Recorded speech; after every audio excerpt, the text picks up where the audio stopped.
So we're in the Zera Shimshon on Parshas Chukas. In the Sefer itself, it's Daf Reish Tet Zion, no, Reish Tet Vav, and we're doing Os Dalid, section 4, Os Dalid, in the Zera Shimshon, again, Parshas Chukas. Pasuk. Zera Shimshon starts off with a pasuk. Zos HaTorah, Adam Kiyomus Ba'ohel. It's actually a fragment, a part of a pasuk. This is the law, a man who dies in a tent. So just to talk about that pasuk for a second before we go further, the pasuk, that pasuk is introducing a small section in the parsha that teaches the laws of an ohel, that normally to become tamei mace, you have to come in contact, physical contact with a dead body. You have to touch the dead body.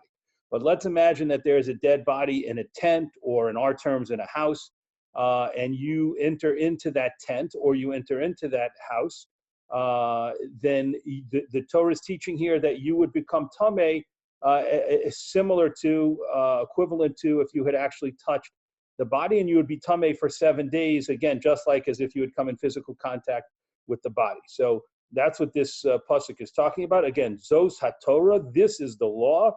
Adam ki yomus ba'ohel, a man who dies in a tent. And then the pasuk in the next few psukim I'm going to talk about, if a man dies in a tent, the people in the tent, even though they haven't touched the dead body, become tamei mace, they become tamei for 7 days. Makshim, so we ask a question. Lama itzterich lemichtav zos haTorah. Why did the Torah introduce this pasuk with the words, this is the law?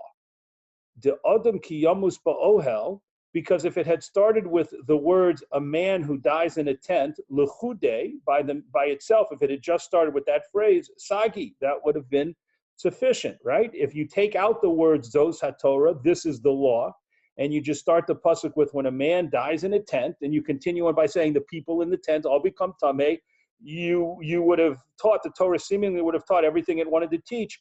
So the question that he's asking is, a straightforward question. Why the words Zos HaTorah? Why start with the words this is the law before telling the situation in the case of a man who dies in a tent? So I want to emphasize that you have to keep that question in mind, because the Zera Shimshon is about to talk about all kinds of other things, and he's only going to come back and answer that question in the last paragraph. So keep in your mind that everything we're about to learn in the Zera Shimshon has to ultimately lead to an answer of the question, why do the two words Zos HaTorah, this is the law, why are they there preceding the case of a man who dies in a tent?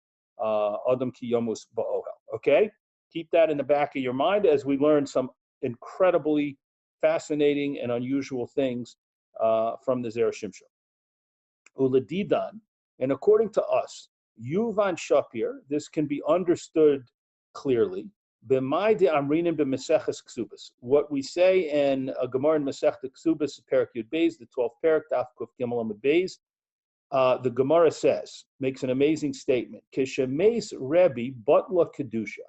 When Rebbe Yehuda Hanasi died, holiness was nullified. Batla Kedusha, holiness was nullified. So before we go further, the simple way of learning that Gemara, the way most people learn that Gemara, is it's saying that Rabbi Yehuda Hanasi was on such a high madrega of Kedusha, such a high level of holiness, that when he died, that level of holiness left the world. It's as if holiness was nullified, in the sense that the level of holiness that he'd attained didn't exist anymore in the world. There was no one else on that level of holiness in the world, so that level of holiness left the world when Rabbi Yehuda Hanasi died. That's the simple way to learn it. However, now we're going to bring in a totally different way of learning it. V'kasu Tosfos, and Tosfos writes, B'shem HaRabbeinu Chaim Cohen, quoting the Rishon Rabbeinu Chaim Cohen, Debotla Kedusha, that when it says, when Rebbe died, holiness was nullified, Ratzalomar Kedushas Kahuna de Legamre. It's referring to the holiness of the Kohanim, and it's saying that the holiness of the Kohanim was completely nullified. HaKohen hayamuter lo lehitame. And Kohanim were permitted to come to the funeral of Rabbi Yehuda Hanasi and become tamei there. Okay, so instead of learning the Gemara to be saying that Rebbe was on such a high level of holiness that when he died, that level of holiness no longer existed, meaning the holiness was referring to Rebbe, Reb Chaim Cohen brought down in Tosa says, no, it's talking about kedusha of the kahuna, the kedusha of kohanim, that normally would prevent them from going to a funeral, no matter how great the person might be, no matter how scholarly or righteous the person might be. That their kedusha that kept them from going to funerals, that prevented them from going to funerals, was butla. That's what was nullified, and all of the kohanim were told, come along with the rest of the Jewish people to the funeral for Rebbe Yehuda Hanassi. Okay, so now Tosfos comments on that parish. Aval ein nira l'Rebbe, but this. Hello. Aval ein nira l'Rebbe, but this pshat of Rabbi Chaim Kohen does not appear correct according to Rebbe. Tosfos is quoting the Rebbe without putting a name attached to it. The dilma that perhaps davka betumas beis hapras derabanan, that perhaps the derabanan level of tuma could be set aside for kohanim, aval betuma deoraisa lo, but you could never set aside a Torah level of tuma for kohanim. V'ayin shom, and see there in Tosfos that discussion. So for the Zera Shimshon's purpose, the fact that Tosfos doesn't accept the pshat of Rabbi Chaim Cohen is not relevant to us. He's doing his building blocks, and his first building block is the statement in the Gemara in Ksubas about Rabbi Yehuda Hanassi dying, and the phrase being used, Batla Kedusha, holiness was nullified, and then using the pshat that Tosfos brings down of Rabbi Chaim Cohen to say that means Kohanim, their Kedusha was set aside so that they could attend the funeral. He's going to build upon that. Top of the second column. Vilich ora, divrei harabenu Chaim Kohen nimukam imam.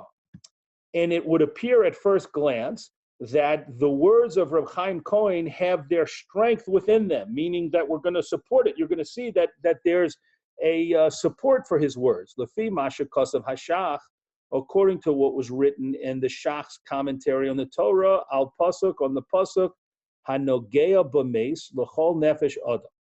The Torah, the pasuk says, a person who touches a dead body, l'chol nefesh adam, to any dead body of a person, anyone who touches that body becomes tameh. So the Shach says, the ikar hatuma shel hameis eina bo elamachma shemeisim al yedei malach hamaves. The tuma, the impurity that comes from touching a dead body, comes because the person died through the malach hamaves. The malach hamaves, in other words, when it causes the death of a person, introduces tuma, introduces impurity. Omnam, however, Hatzadikim, the most righteous, the highest level of righteous people, Shen Nishmasam Yotzeis B'Neshika Al Pi Hashem, that their neshama leaves their bodies through what's called neshika, a kiss from Hashem, V'Ka'asher Yachanu Ken Yisou, and the same way they dwelled in this world, meaning in purity and holiness, Ken Yisou, so too they traveled and departed from this world in purity and in holiness. Ein bohem shum tuma klal. There is no impurity caused by them even after they die. Umishum hachi asi shapir. And because of this, now it becomes clear what the Gemara in Ksubas meant when it said Batla Kedushas Kahuna Legamre, that the normal rules of the holiness of Kohanim that would prevent them from attending a funeral were completely nullified for the Rebbe of Yehuda, for the funeral of Rebbe Yehuda Hanassi.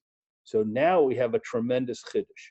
The chiddush, coming based on the words of the Taz, is that the Kohanim were allowed to attend the funeral not as a extra measure of respect for Rebbe Yehuda Hanassi, that everyone was told, okay, come, we want everyone to be there, even the Kohanim, and so we're going to make a special exception. No. The Kohanim were allowed to come because the highest level of righteous people, exemplified by Rabbi Yehuda Hanassi, do not cause tuma even after they die. There is no tumas mace by the highest level of righteous people, according to the Taz, because their neshama has been taken by Hashem through a process, neshika, a kiss, a spiritual process of taking the neshama away from the person that doesn't involve the malach hamaves. And if it doesn't involve the malach hamaves, according to the Taz, there's no tuma introduced in the situation. So that's why Kohanim were allowed to attend the funeral of Rabbi Yehuda Hanasi. Okay. Continuing. Aval kadmai ninan beis shapir.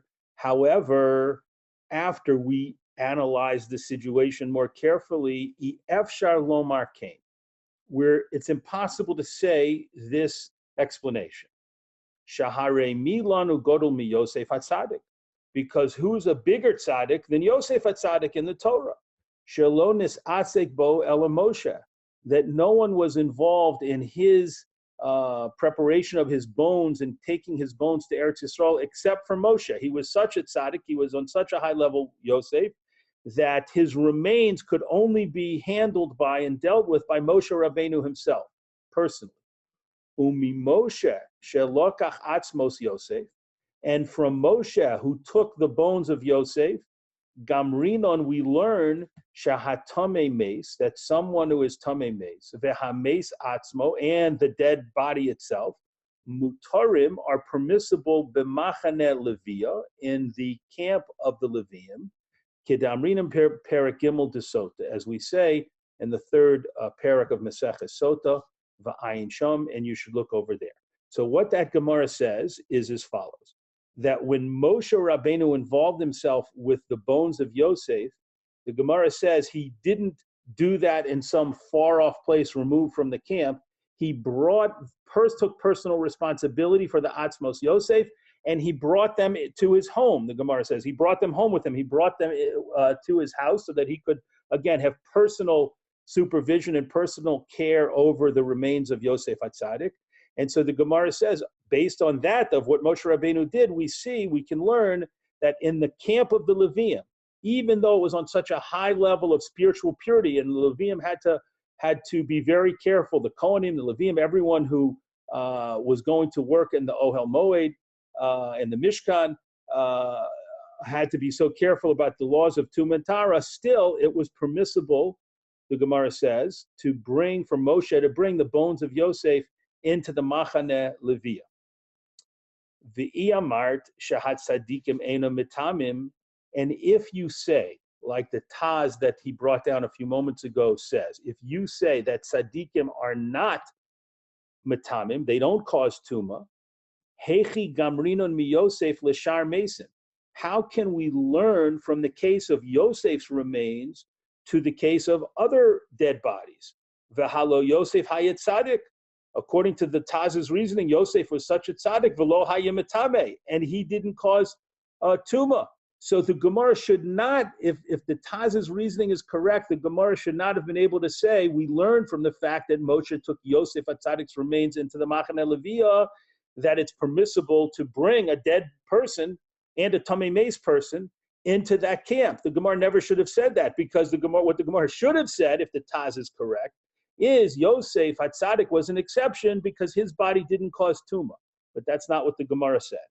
Ve'al korchach lomar, and therefore you are compelled to say, shegam hatzadikim mitamim, that even the most righteous people like Yosef HaTzadik do cause tuma.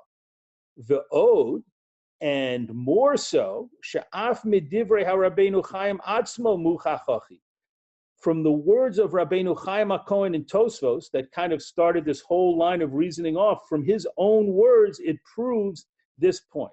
Because he said regarding Rabbi Yehuda Hanasi's funeral, Shahakohen hayamuter lo lehitame ad kan lashono, that the Kohanim were allowed to come to the funeral and become tameh. Deshma mino sheyesh hatuma, that we learn from his words himself, Rabbi Chaim HaKohen in Tosfos, that there was tuma. Going to Rabbi Yehuda Hanasi's funeral would make the Kohanim tameh. Ve'od, and more so to support this point, the Hashas, the Gemara itself in Ksubas, lo havale lomar butla kedusha, if it was using the reasoning of the Shach before, it shouldn't have said the holiness was nullified, ela adarabba, but rather just the opposite, butla hatuma. It should have said that on the day Rabbi Yehuda Hanasi died, impurity that would normally come from a dead body, that's what was nullified. And that's why the Kohanim were able to attend the funeral. But the Gemara did not say that. The Gemara said Butla Kedusha, not Butla Tuma. So therefore, based on everything that the Zera Shimshon brought in this paragraph, he is saying for the moment, and you'll see why in a second, he is saying for the moment temporarily that the Taz's explanation that the highest tzaddikim don't cause tuma because their neshama is taken by Hashem, it doesn't seem to be correct. Doesn't seem to be correct. But now he's going to come back to that concept and reframe it.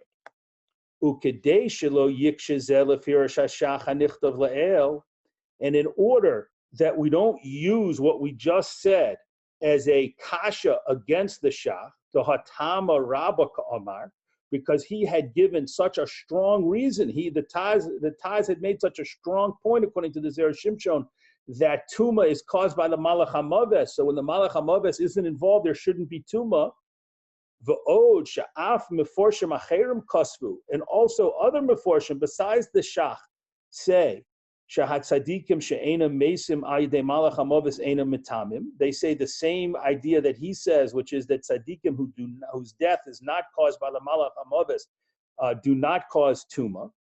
Sarach lomar. So in order, based on this strength of the shach's commentary and the fact that other meforshim support it, sarach lomar, we have to say sha'af al pi shelefi ha'emes ena mitamim, that even though it's technically true that the highest level of tzaddikim do not cause tuma, shahara yotzas nishmasam ben neshika, because their neshama leaves their body through neshika, through Hashem's neshika.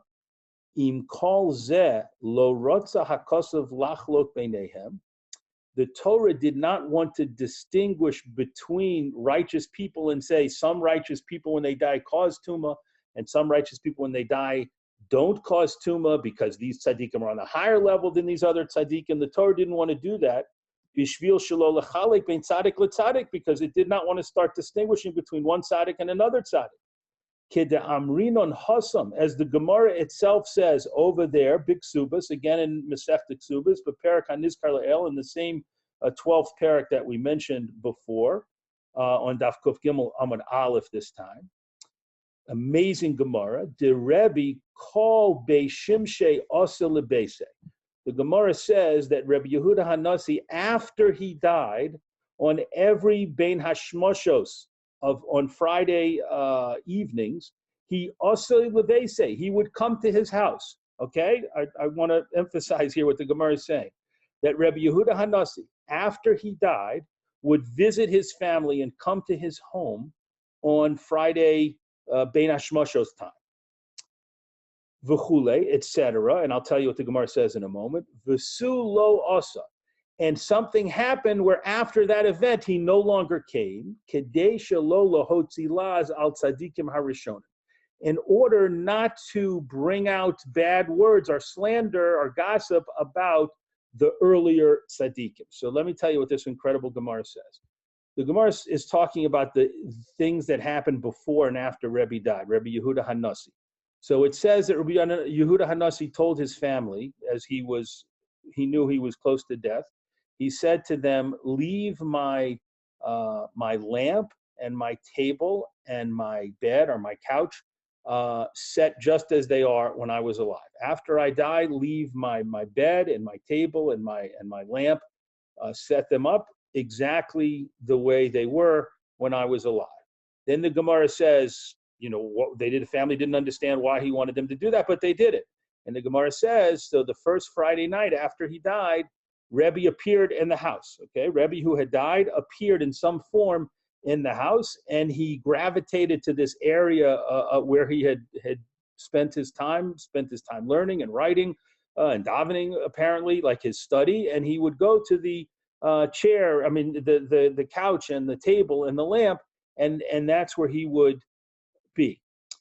And that would happen every Friday evening, that he would visit his house and again in some kind of spiritual form, but that was that he could interact with his family members, and he would come and be there on Friday nights until a neighbor, the Gemara says, a neighbor woman came and knocked on the door, and the maid of the household, everyone kept this a secret. Rebbe insisted that they not let this out of the family, that this was happening.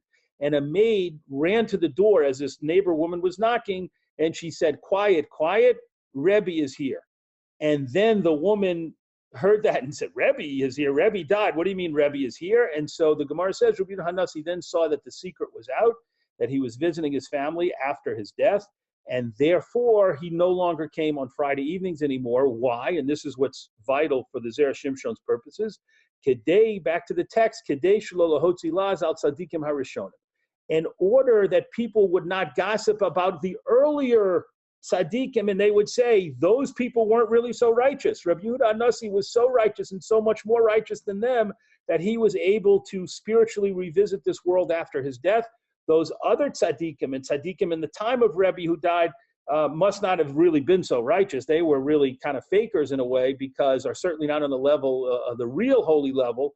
They weren't really seriously holy because they were not able to visit this world after their deaths. So Rabbi Yehuda Hanasi did not want that to happen, and so he stopped visiting. So for the Zera Shimshon's point, this now is why the Torah, this concept of not distinguishing between the level of different tzaddikim, is why the Torah itself says that all people cause tumah, even the most righteous people when they die cause tumas mace, and we treat all of them with the same levels and the same rules and laws and halachas of tumah.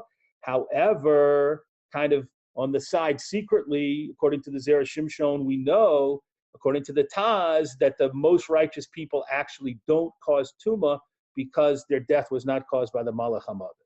Now we're going to come back with this yesod, with this principle, and answer the original question about why the Torah used the word zos haTorah, this is the law, to introduce the case of the section dealing with a person who dies ba'ohel, in a tent. Ume'ata, novo levar hakosav. We can come now to explain the pasuk.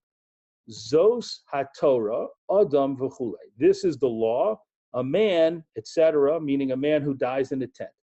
Al derech shedarshu Chazal. We can explain this according to the way that Chazal explained a different time when the Torah used the word Zos Torah or Zos Torahs, based on the following pasuk: Zos Torahs ha'olah, Torah achas l'chol ha'olah.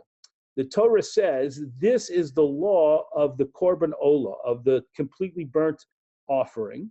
So the Gemara says about the use of the phrase Zos Torahs ha'olah, this is the law, Torah achas l'chol ha'olim. This teaches us that there is one law for all of burnt offerings, afilu psulim. Even if an animal was puzzle, let's say you have an animal and it was brought up on the Mizbeach to be a korban olah, and then after it's been brought up on the Mizbeach, you discover that it is puzzle, it's unfit for some reason. She'im alu lo yardu. The law applies that you should treat it like a korban olah, and once it's on the Mizbeach, you continue forward with it, and you don't bring it down from the Mizbeach. U'kamoshe pirish Rashi zal sham, and Rashi explains over there, shekosav zos Torahs ha'olah, that the Torah specifically used the phrase, this is the law of the korban olah, lefisha hasvara hayasanos tenes shahapsulim yardu. Because logic would have dictated that if a korban is found to be unfit, then it should be taken down from the Mizbeach. However, the Torah says, Zos Torahs, this is the law, and we want you to apply it across the board, even in cases where you would think it doesn't make sense, it doesn't apply, still apply the rule so that we have consistency, and it applies across the board, it applies universally. That's the teaching, that's the usage, the application of the phrase, Zos Torah, this is the law. When that's added, it's teaching us this is a universal law that applies even in cases when you would have thought that it shouldn't apply. Va'af kan, and so too here, kosav Zos HaTorah, it writes in our pasuk, in Chukat, this is the law, Adam ki yamus, a man who dies in a tent, v'chulei, yitma shivas yamim. The people in the tent are going to be tameh for 7 days. Klomar Torah achas l'chol hamesim. Meaning to say there is one law, a universal law for all people who die, sheyitma'u, that they cause tumah, they cause impurity. Afal pi sheyesh prahem tzadikim, even though amongst the people who die in this world are great, tremendous tzaddikim. Shahasvara nosena shelo yitamu. And logic would tell us that they should not cause tuma, meaning the reasoning of the Taz, that they didn't die through the Malach HaMaves, their souls left their bodies through this process, this divine neshika, this divine process of the kiss, and therefore we would think they shouldn't cause tuma. V'chein hu lefi ha'emes, and so too it is true. Hoil sheyatzis anishmasim bin neshika ein metamim bohem kenichtov le'el. Since their souls left their bodies through neshika, they actually do not technically cause tuma. Afilu hachi, even so, hanogea bohem yitma, someone who touches them, or in our case is in a tent with them, yitma does become tameh. Well, how do we learn that? From the words zos haTorah. This is the law, a universal law of tuma that applies even in cases when we would think it shouldn't apply, meaning the most righteous people who don't actually cause tuma according to this reasoning and line of thought and argument that the Zera Shimshon is supporting that came from the Taz. Even so, the Torah says apply the rules of tuma in all of these cases. That is our amazing chiddush and principle and concept of section Dalet, and now we're going to turn a couple of pages till we get to section Ches. And that is on page Reish Chaf Beis, section Ches. We're going to move to a totally different topic, a totally different inyan. V'hishkisa es ha'eda v'es be'iram. This is Hashem talking to Moshe, and Hashem says, you should give water to the congregation and to their animals. Es ha'eda v'es be'iram. Give water to the people and to their animals. So before we go further, let's just talk about where this pasuk comes from. This is talking about after Miriam died, the Torah tells us that there was no water for the people to drink, and Rashi brings down the Midrashim, very famous Midrashim, that as long as Miriam was alive, the people had water from the famous Be'er Miriam, the well that traveled with them in the Midbar. And when Miriam died, that Be'er Miriam, that source of water, dried up.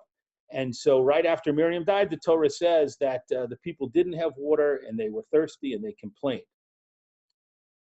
And Hashem then said to Moshe and Aaron, Moshe, you should take your mateh, you should take your special staff, and you should go and you should speak to the rock, and water will come. And that's where this pasuk comes in. V'hishkisa es ha'eda v'es be'iram. And when water comes from the rock, you should give water to the congregation and to their animals. Of course, we know that Moshe hit the rock twice, and then the water came out. And that, of course, led to some terrible consequences. But for right now, we're just focused, as Zera Shimshon wants to focus on this specific phrase where Hashem says, give water to the people and to their animals. Pirush Rashi. Rashi explains, or Rashi comments on this pasuk. Malamed shechas HaKadosh Baruch Hu al mamonam shel Yisrael. This teaches that HaKadosh Baruch Hu takes pity on the property of the Jewish people. In this case, when we say property, we're referring to the animals. So Rashi says the fact that Hashem specifically said, give water to the people and their animals, shows us that Hashem wasn't just concerned with the Bnei Yisrael. He wanted to take care of them, and he wanted to take care of their property, of their financial well-being. And in this case, this was a reference to their animals, right? If Hashem had said to Moshe, there's only going to be enough water for the people, and there's not going to be enough water for the animals, and all the animals had died, so then all of the people would have had suffered tremendous financial loss and tremendous loss of property. So Rashi says the fact that Hashem specifically mentions the animals shows that he takes care of and extends his hashgacha pratis, his personal divine providence, not just to take care of the Bnei Yisrael themselves, but also their property, again, in this case, their animals. Makshin. So we ask a question on this. Minole le Rashi lilmod shechas v'chule. From where does Rashi know that this is an example of Hashem taking pity on the property of Bnei Yisrael? Dilma, perhaps, lakach ne'emar v'hishkisa es ha'eda v'es be'ira.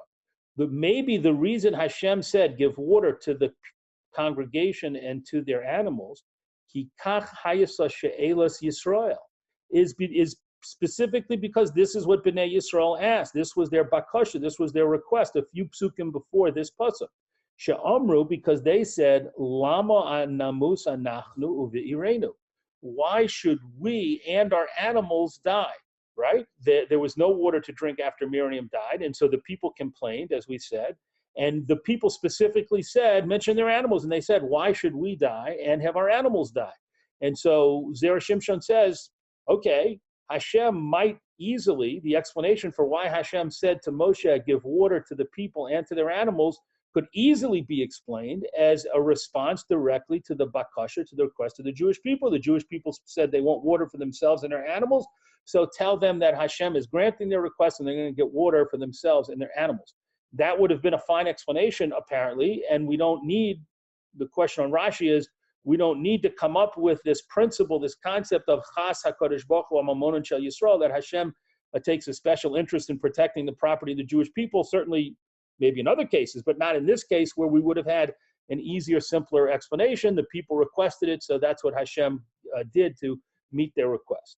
That's the first question.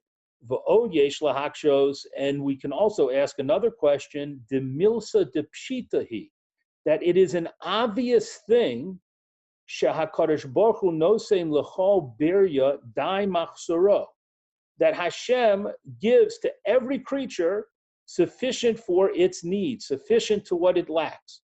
V'hu berachamov, and this is a quote from the Gemara in Shabbos, and he in his compassion, his mercy, Zan, sustains, mikarne re'emim, from the horns of the re'emim, ad beitzekinim, until the eggs of the lice eggs. And that what the point of that Gemara is to say that HaKadosh Baruch Hu created the world in such a way that all of the needs, the nourishment and the sustenance of all of the creatures in the world can be met within the world. So every possible living creature can find its sustenance in the world, and that's how Hashem created the world.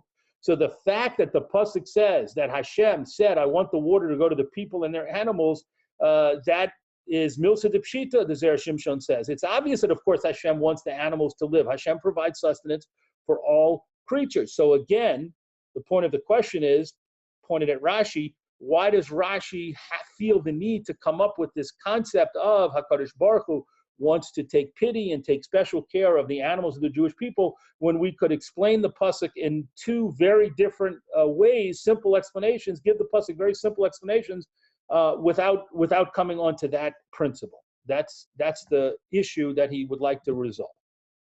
V'yesh lomar, there is to say, shehutzrach Rashi lefarish kach, that Rashi felt the need to explain the pasuk in this way, mishum shahaya makom litos, because there was a place here to make a mistake, v'lomar, and to say, the Yisrael lo hayu zochim, that maybe the Jewish people at this time, right, they're in the midbar, they're complaining again, maybe they did not merit Hashem's salvation. Uvolahem mayim b'zchus habehemos.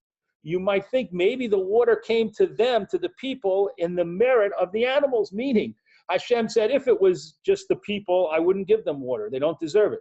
But I don't want all the animals to die. That doesn't seem, I have to take care of the animals. So in the schus of the animals, I'm going to give the people water also. And that's maybe how you would have thought what was going on here in the story. Like we find in the story or the event that happened to Alexander of Macedonia. This is a story from the Vayikra Rabbah, the Medrash Rabbah on Vayikra, about Alexander the Great, Alexander of Macedon, Alexandros Mokdon, he's called in Hebrew.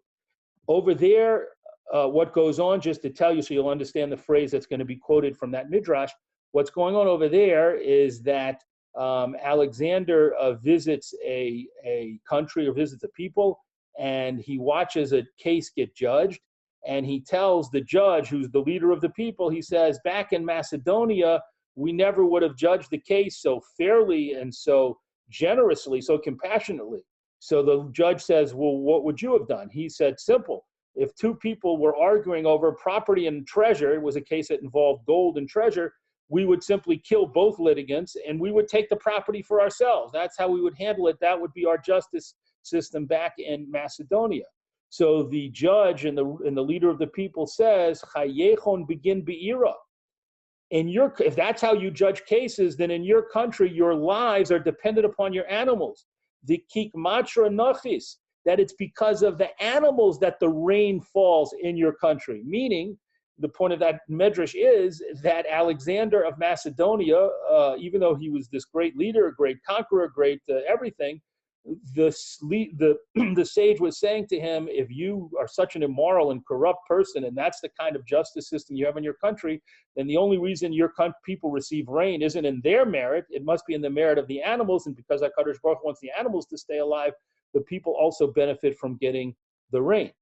Adam uvehema, this is a continuation from that midrash, Adam uvehema, man and animal, Adam bizchus behema toshia Hashem. That's an example of a person staying alive or being sustained in the merit of his animal, Toshia Hashem, and that's why Hashem saved the people only and sustained the people only in the merit of their animals. So that's an illustration that sometimes people get something, get water, get rain in the merit of their animals. V'hayisi omer sha'af kan, and I could say that so too here in this case of Bnei Yisrael, hishmianu hakasuv, the es be'iram, maybe the Torah used the words and their animals, lomar, to say, shebizchus habehemus hayu hamayim liYisrael, that it was in the merit of the Jewish people's animals, the Bnei Yisrael's animals, that they received this water from the rock. Mishum hachi, because of Rashi, and that's why Rashi felt the need to write Malamed, that this teaches us about Hashem's taking care and being concerned about the property of the Jewish people. The midikosav ve'es be'iram, from the fact that the Torah wrote that Hashem said, give water to the people, ve'es be'iram, and stuck in the word ve'es before it said, and their animals, muchach, this proves shahabehemus hayutfelim lohem, that the animals were subsidiary to the people.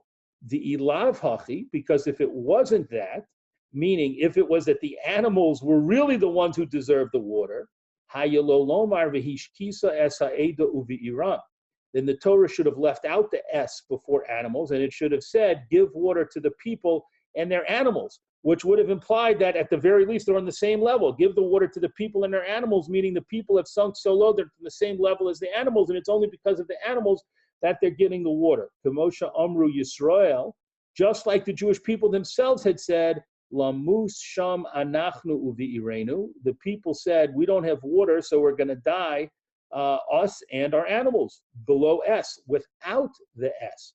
So the people didn't use the S to distinguish and separate between themselves and their animals, but Hashem did use the S to distinguish, and that shows us that this was not a case, as we might have thought, of where the people were only receiving water because of the schus, because of the merit of Hashem wanting to provide for the animals, but not for them. This was a case where Hashem wanted to provide for the people. They did merit the water, and be'iram, and also wanted to give water to their animals, specifically for the reason that Rashi said, and why he made his comment about Hashem caring for the property of Bnei Yisrael. Ve'in hachinami, and we can readily concede, efshar lomar, that it is possible to say, shekavonos Yisrael hayisakach, that the intention of Bnei Yisrael was exactly this. Afim ein lanu zchus, even if we don't have the merit to get water, hayalo lahoshienu b'zchus habehemos, Hashem should save us in the merit of our animals, these innocent creatures. They don't deserve to die. Maybe we don't deserve to get water. Maybe we deserve to have thirst, and even, God forbid, to die of thirst. But our animals are innocent creatures. They don't deserve to die of thirst.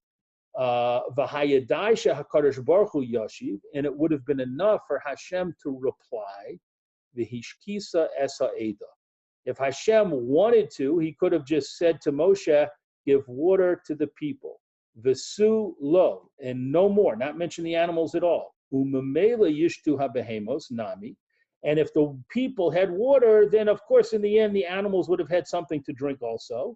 V'lama chazar lomar ve'es be'iram. So why did the Torah go out of its way to add the words, not just the word and the animals, but ve'es be'iram, and the animals, but putting in this kind of dividing word of ve'es. But according to Rashi, it must be that this was to teach that Hashem wanted to provide water for the people, ve'es be'iram, and also for their animals, because Hashem takes pity on the property of the Jewish people and didn't want Bnei Yisrael to lose the property. It wasn't in the zechus of the animals, it was all in the zechus, in this case, of Bnei Yisrael. Yashar koach, and we look forward, God willing, to next week, continuing our studies of Zera Shimshon.